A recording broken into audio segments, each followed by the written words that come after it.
Welcome to Inland Empire Alive, bringing you issues, events, and perspectives from throughout San Bernardino and Riverside counties.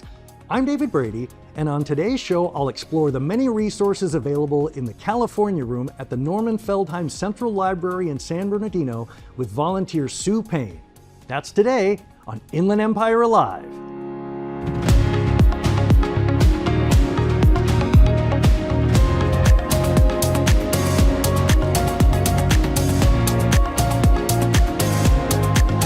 Well, here to tell us about a wonderful resource devoted to San Bernardino history here at the Feldheym Central Library is longtime volunteer Sue Payne. Sue, welcome to the program. Thank you for having me here.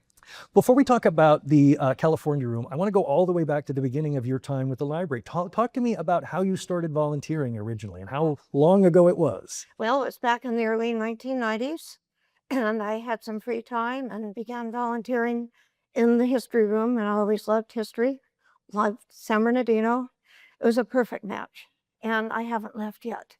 Did you think you would be there this long? Did you fall in love with it? No, I wasn't sure I'd make it to the next century. Well, what appealed to you about, again, it's local history. These are not things you can find on Google. These are old maps, old city directories, obituaries, newspapers on microfilm. It is the actual history as it was lived. Yeah, the California Room, I know I'm prejudiced, but the California Room is definitely the crown jewel of the Feldheym Library. And how was this collection amassed over all of these years? I mean, I would imagine it's never complete. You're always looking for more pieces to kind of fill in, gaps. Definitely. And the origin is from Arda Haenszel's father, Dr. Alan Haenszel, who donated his collection of rare books and California materials to the library that preceded the Feldheym, the library that was on Arrowhead. Fortunately, he passed on his love of history to Arda, because you walk into the California Room, you will find her influence everywhere. She was a remarkable historian. Well, tell me a little bit about her. Oh, okay. Well, you're going to have to come to the room to see some photos. She is very well known for her famous file. I've had a gentleman from England come over to use her water papers. The famous file is in our collection, one of our prizes, of virtually everything of the community of San Bernardino city, county, people, high desert, low desert. For years, Arda was the one individual who took all of the questions that were sent to the San Bernardino County Museum. She answered all of those. She kept her records. She kept her correspondence. We have it all. So you have to come look at it. It's hidden gems on every shelf in that room. Well, one of the things I think is so wonderful that even today, folks like yourself are answering those questions that, you can point people to the resources, the stories, you've delved into the material. Were there things that you discovered as someone who had lived here for a long time that you didn't know until you started volunteering? Every week I learned something. And when I learn something new, something has gone. So it's just so important if we can find the point the people to what we have. What are the types of people that come to the room? Are they researchers? Are they kids doing history papers? Are they folks from, like you mentioned, other countries? What are the types of people that are looking for those resources? Every generation. We have a wonderful genealogy collection. So we have people coming looking for their pioneer families. We have a great collection of the earlier rancherias of the the Native American communities. A while back, I had a young lady bring in her class from the Boys and Girls Club. When I told her we had a wonderful collection of high school annuals, she went back, she found a picture of her birth mother. It was an emotional moment. She shared it with her class. That is maybe the highlight of all of those annuals over all those years. Just that one little tidbit that just brings all the poodle skirts and the flat tops and the room has just an aura. What do you like about answering those questions? About, again, filling those gaps in people's knowledge and sort of saying, I know the answer to that and I can tell you where to find it. No, I don't know the answer. I used to know more. Do you go on answers. discoveries with the folks that come into the room Yes, and and I looking together? depend more on the digital programs and on the internet now, as we all do.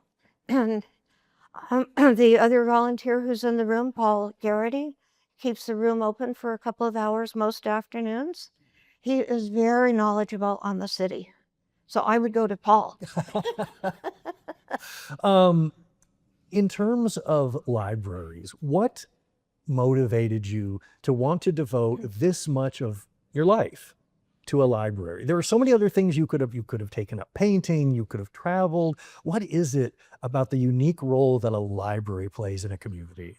I love solving mysteries. I actually earned the title of Nancy Drew from one of our Hey, I used to read Hardy Boys books. I loved them. Okay. Chris Shovey, who was the librarian who helped establish the room for the 9 years that she was there, said, I think she said it wonderfully. She said, a librarian is someone who solves a puzzle every day. And I love puzzles. And I love books.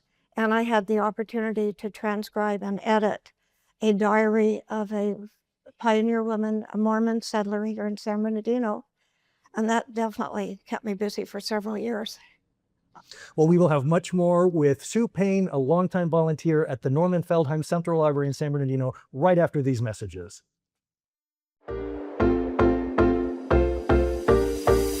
The City of San Bernardino has implemented a new low-cost sidewalk vending program in hopes of expanding opportunity for community members to start sidewalk vending safely and lawfully.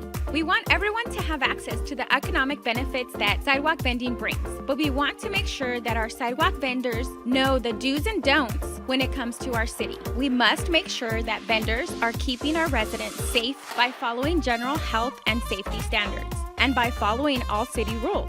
Like, did you know to legally sidewalk vend in the City of San Bernardino, you'll need a seller's permit?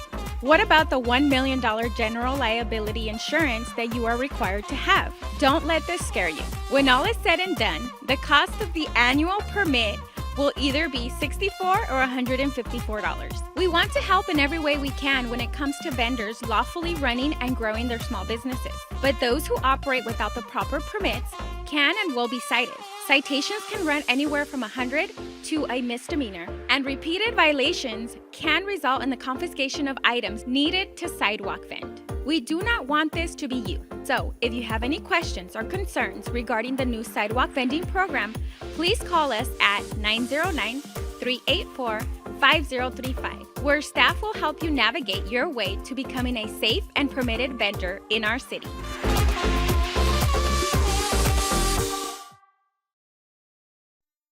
Well, I'm here at the Feldheym Central Library with Sue Payne, a longtime volunteer, talking about the Arda Haenszel California Room, a wonderful resource all about local history here in San Bernardino. What are some of the oldest pieces that the room has? What are some of the oldest treasures that you have? They must be fragile. Maps, some diaries, documents, of course, and photographs. People, me. I didn't say it. Well, and my as technology has evolved, has it made it easier to store and access these things? Now you have databases, you have digitization, you have, data, flash drives that can store entire, volumes of books. Has it made it easier to operate as a resource like this? Maybe it would if I were more technologically talented. We don't have the materials in our California room. We're pretty much still old-fashioned. It's very tactile, very hands-on. You're pulling things out and opening books. Which is part of the charm, because... Does it have that old book smell? It could. Somebody told me that working with the newsprint is actually intellectual dust. Oh, yeah? And I go home with intellectual dust every time. I love the smell of walking among the stacks and the old paper. And did anything surprise you about the way the city and the community evolved that you saw reflected in the resources in the room? Either the way it grew, the population changes, the growth it experienced? I think very much the importance of the room today is to remain the archives for the city. That has been a major change since the 1997. The room has been staffed solely by volunteers. The community has not been able to budget enough for the library to staff the room. So almost everything we have coming in is donated materials. Fortunately, we have a director who is wonderful about ordering just about anything I ask for. I'm very spoiled, but there's some wonderful material coming out. Recently, the City of San Bernardino Water Department is going to have Yes. a They book. have a book about their 120-year And history. we're going to have it. We're going to have that. Well, I want to make sure we give out the phone number so people can find out how to contact the staff at the Arda Haenszel California Room to find out when they're open. The number is 909-998-4279. You can also learn more by going on the website at sbpl.org. Of course, we're here at the Feldheym Central Library, 555 West 6th Street in San Bernardino. Do you have an idea of who you want to pass on this role to? Like, will it be difficult when you finally decide it's time to let someone else? Well, I am thrilled when a young person comes into the room and they invariably want to come back.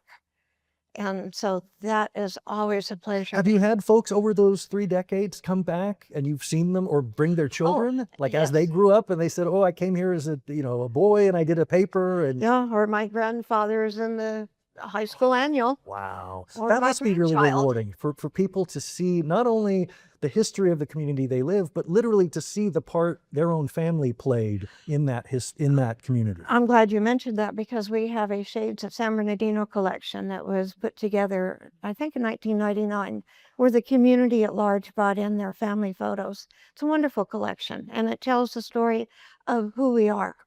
And those are just so fun to come in and browse, sit and go through the volumes and binders of the Shades of San Bernardino photos. Well, while we've got people watching, are there gaps in the collection that you're trying to fill? Is there word we need to put out to folks, to dig through your attics, dig through your garages? The annuals, of course, photographs. I think it's important that we are able to remember what was before and document what is happening now. So, yes. Why is it important to you to preserve local history? To have well- the local history? And again, like I said, these are not searches you could just do on Google on your phone. No, they're not. And they're not that much fun on the phone. But why is it important that we preserve, as you say, the history of these, these areas that, don't get the attention that, large, the big cities like LA and Boston and Chicago get? It's interesting that you mentioned Boston, because let me tell you a story. You asked about my Nancy Drew history. I had a gentleman who called from Boston not too long ago, asked for some material that I was able to dig out of our files, sent it to him. He called me back, said he'd take me to a ball game in Boston. And I thought, well, I don't really think that would be too appropriate. I ended up Googling him, found out he is a lead, what do I want to say, historic reporter for the Boston Globe. Wow. And he let me know that what we found in the California Room helped solve a mystery, a death, a murder.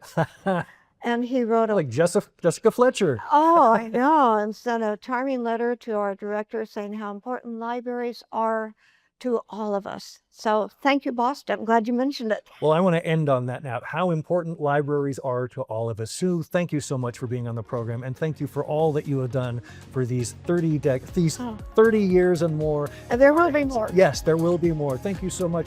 And again, you can learn more at sbpl.org. Thank you for being on the program. Thank you. All right. Yeah.